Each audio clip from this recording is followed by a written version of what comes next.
അതിന് ഞാൻ എന്റെ പണം മാത്രം ചെലവഴിച്ച് നടത്തും. കുടുംബസ്വത്തിൽ നിന്ന് ഒരു ചില്ലി കാശ് പോലും ഞാൻ എടുക്കുന്നില്ല. പോരെ?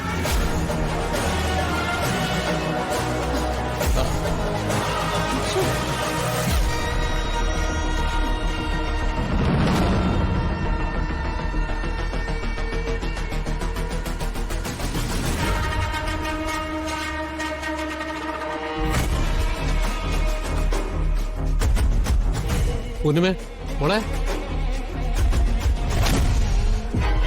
നിങ്ങളാരും പൂർണിമയോട് അത്രയും പറഞ്ഞതിൽ ഒരു തെറ്റുമില്ല. അതെ, ഇന്നിപ്പോ കല്യാണം നടത്തി വെക്കുന്നു പറഞ്ഞു, നാളെ പാതി സ്വത്ത് കൊടുക്കുന്നു പറയും. അതെ, ഇത് ഇങ്ങനെ പോയാ എന്റെ മോളും നിങ്ങളും ഒക്കെ വഴിയാധാരാവോന്ന് എന്റെ പേടി. എല്ലാം അങ്ങനെ പൂർണിമയുടെ ഇഷ്ടത്തിന് ഞങ്ങൾ വിട്ടുകൊടുക്കുമെന്ന് നിങ്ങൾക്ക് തോന്നുന്നുണ്ടോ? ഇതൊന്നും ഇവിടം കൊണ്ട് അവസാനിക്കില്ല. ഞാനിത് വെറുതെ വിടാനും പോകുന്നില്ല. വിടരുത്, ഒരു കാരണവശാലും വിടരുത്. ഇപ്പൊ കിട്ടിയിരിക്കുന്നത് ഒരു ഉഗ്രൻ ചാൻസാ. ഇപ്പൊ പിടിച്ചാൽ രക്ഷപ്പെട്ടു. അതെ, ഒരു കാരണവശാലും ആ കല്യാണം നടത്താൻ സമ്മതിക്കരുത്. അല്ല, ഇതിനാണോ നീ ഇങ്ങോട്ട് വന്നത്? എന്തൊക്കെ സംഭവിച്ചാലും ഇവരുടെ ഈ സ്വഭാവം മാറാൻ പോകുന്നില്ല. അല്ല മനുഷ്യ, നിങ്ങൾക്ക് ഇപ്പൊ എന്താ വേണ്ടേ? സ്വസ്ഥമായിട്ട് സംസാരിക്കാൻ പോലും നിങ്ങൾ സമ്മതിക്കില്ലേ? മനുഷ്യരുടെ സമാധാനം കളഞ്ഞ് വീട്ടിൽ വഴക്കുകൾ ഉണ്ടാക്കുന്ന രീതിയിലേക്ക് കാര്യങ്ങൾ ഇളക്കി വിടുന്നതാണോ നിങ്ങളുടെ സംസാരം? മതി നീ സംസാരിച്ചത്, ഞങ്ങൾ അറിഞ്ഞ. നീ വരാൻ നോക്ക്. അപ്പച്ചി ഇപ്പൊ വരുന്നില്ല, നിങ്ങൾ പോക്കോ. ഞാൻ വരുന്നില്ല, നിങ്ങൾ പോയിക്കോ. അപ്പോ നിന്റെ മോളോട് ഞങ്ങൾ എന്ത് പറയണം? അപ്പച്ചി കുറച്ചു കഴിഞ്ഞങ്ങ് വന്നോളൂ. അഞ്ജുനോട് ഞാൻ വിളിച്ചു പറഞ്ഞോളാം. വാമേ, നമുക്കിറങ്ങാം. ഞങ്ങൾ ഇറങ്ങാം. പോയിട്ട് വരാം. അതെ, രണ്ടുപേർക്കും ദുർഗയോടാ പ്രിയം. അതാ നമ്മളോട് ഇത്ര ദേഷ്യം.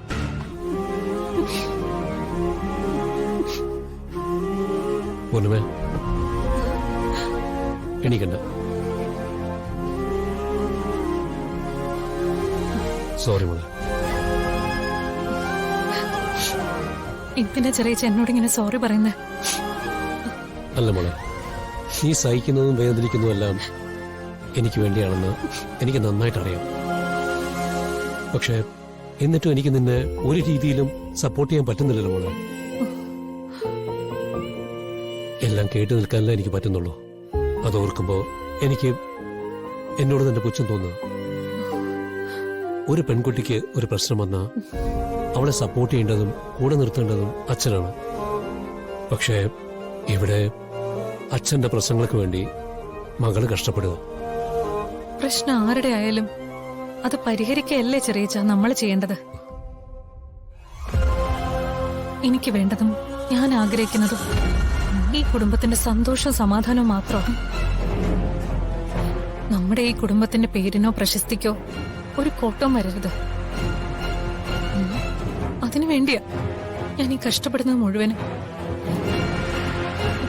അതെനിക്കറിയാം മോളെ. പക്ഷെ ഇപ്പൊ എല്ലാത്തിനും കാരണം ഞാനല്ലേ?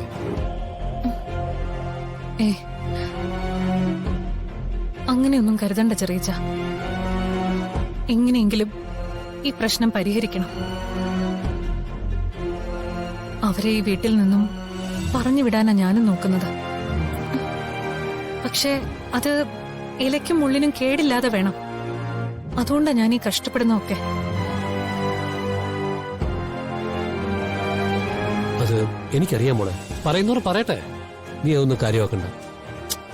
അവരെന്തെങ്കിലും പറഞ്ഞെന്ന് വെച്ച് നീ തെറ്റുകാരിയാവൂ മോളെ.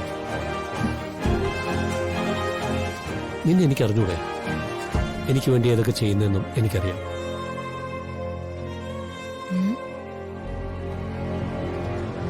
മറ്റുള്ളവർ പറയുന്നതൊന്നും നീ കാര്യമാക്കണ്ട.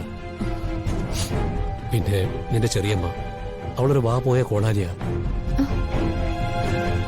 മോളതൊന്നും കാര്യമാക്കണ്ട. ഇന്ന് എനിക്കെതിരെ സംസാരിച്ചത് ചെറിയച്ഛൻ മാത്രമല്ലല്ലോ ചെറിയച്ഛ. എല്ലാരും ചേർന്നല്ലേ എനിക്കെതിരായി നിന്നത്. മോള് വിഷമിക്കണ്ട. നീ വേദനിക്കുന്നത് കണ്ടിട്ട് എനിക്ക് സഹിക്കുന്നില്ല മോള്.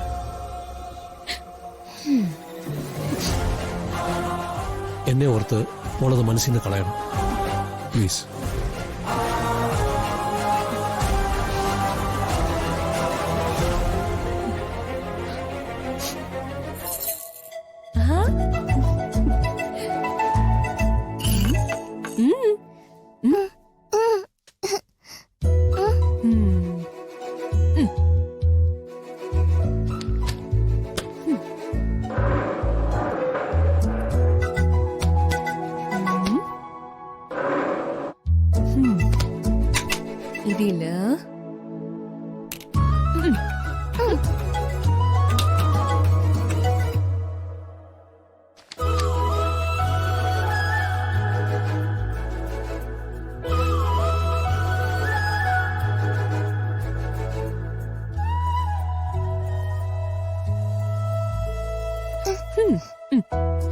ദേ ഇവിടെ ഇവിടെ ചെയ്ത്.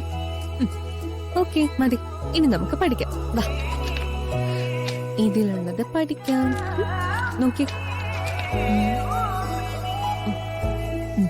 ഇത് നോക്കി. എന്താ പല്ലവി? എന്റെ ഒരു ബുക്ക് കാണുന്നില്ല. ഇതെങ്ങാനുമാണ്. ആ ഇത് തന്നെ. പഠിക്കാൻ പോയില്ലെങ്കിൽ അച്ഛനും അമ്മയും കൂടെ കല്യാണാലോചന തുടങ്ങും. അതാ PGക്ക് പോവാന്ന് വെച്ചത്. പക്ഷെ ഈ ടെക്സ്റ്റ് ഒക്കെ കണ്ടിട്ട് തല കറങ്ങുന്നു. ഏയ്, ഇതങ്ങനെ പ്രശ്നമുള്ള കാര്യമൊന്നുമല്ല. PG ലെവലായതുകൊണ്ട് ഇതെല്ലാം പ്രാക്ടിക്കൽസിനും അപ്ലൈഡ് സയൻസിനും ഉപകരിക്കുന്ന രീതിയിലുള്ളതാ. ഇത് നോക്കിക്കേ.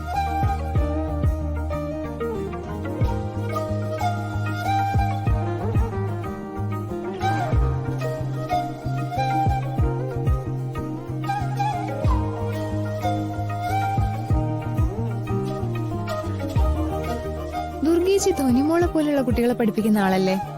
ചേച്ചിക്ക് എങ്ങനെ അപ്ലൈഡ് സയൻസിൽ ഇത്ര അറിവ്? ഓഹോ, ദുർഗ ഇവിടെ തള്ളി മറിക്കായിരുന്നല്ലേ? അപ്പൊ ഈ പരിസരത്തൊന്നും ഇരിക്കാൻ പറ്റില്ലല്ലോ. അത് ശരി. വയ്യാതിരുന്നിട്ടോ എന്നെ കളിയാക്കാൻ വേണ്ടി ഇങ്ങോട്ട് എഴുന്നേറ്റ് വന്നതാണോ? ഹേയ്, നിങ്ങളോട് എന്താ ചെയ്യുന്നതെന്ന് അറിയാൻ വന്നതാ.